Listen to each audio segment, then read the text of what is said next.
कहानी शुरू होती है एक नन्हे से गांव रतनपुर से, जहां सावित्री नाम की एक औरत अपने पति शंकर और 7 साल की बेटी मीरा के साथ रहती थी। शंकर एक ईमानदार किसान था, लेकिन उसकी किस्मत में सुकून नहीं था।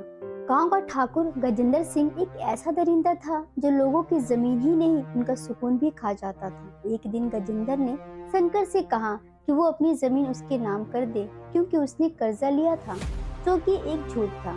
जब शंकर ने मना किया तो गजेंद्र ने उसे भरी पंचायत में बेइज्जत किया। उसी रात गजेंद्र के आदमियों ने शंकर के घर को आग लगा दी। सावित्री और मीरा तो बच गए, लेकिन शंकर को जिंदा जला दिया गया। मीरा ने अपनी आंखों से अपने बाप को चीखते हुए देखा। उस दिन उस 7 साल की बच्ची की आंखों से आंसू नहीं, खून उतर आए।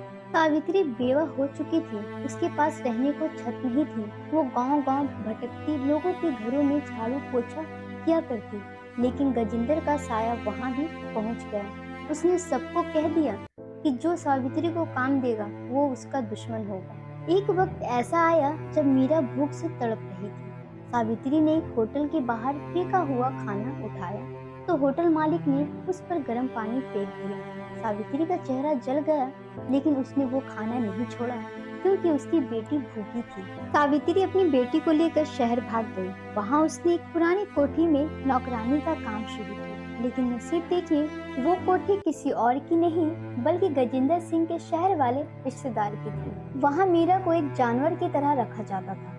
उसे स्कूल जाने की इजाजत नहीं थी। वो कोठी के बचे हुए खाने पर पलती थी।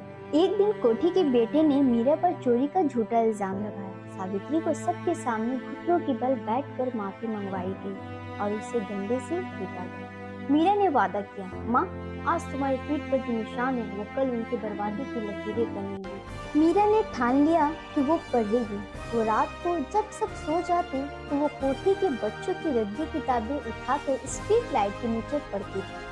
15 साल तक उसने वही जिल्लत सही जो एक इंसान को तोड़ सकती है। सावित्री धीरे धीरे कमजोर हो गई थी। उसकी आंखों की रोशनी चली गई, क्योंकि उसने सालों तक धुएं और अंधेरे में काम किया था।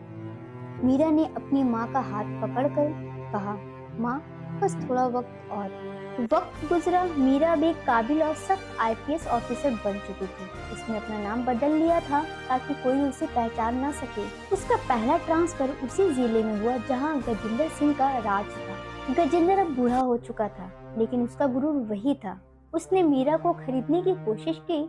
मीरा उसके महल गई, वही महल जहां उसके बाप को जलाया गया था। मीरा ने गजेंद्र के सारे कारनामे निकाल लिए, जमीन हड़पना, कत्ल और तस्करी।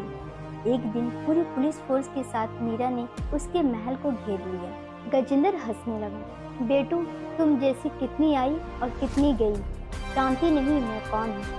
मीरा ने अपनी कैप उतारी और उसके सामने गई। मैं वही मीरा हूँ जिसके बाप को तूने जिंदा जलाया था, और मेरी माँ जिसके चेहरे को तूने भूख से जलाया था। गजेंद्र के चेहरे से खून उतर गया।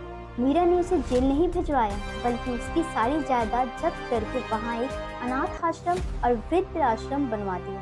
लेकिन कहानी का सबसे दर्द भरा मोड़ तब आया जब मीरा अपनी माँ सावित्री को लेकर उस जगह गई जहाँ उसके बाप की मौत हुई। सावित्री अंधी थी, लेकिन उसने मिट्टी को सूंघकर पहचान लिया। दोनों माँ बेटी वहाँ घंटों बैठकर रोती रही। वहाँ कोई गीत नहीं था, क्योंकि खोई हुई मासूमियत और मरा हुआ बाप कभी वापस नहीं आ सकता।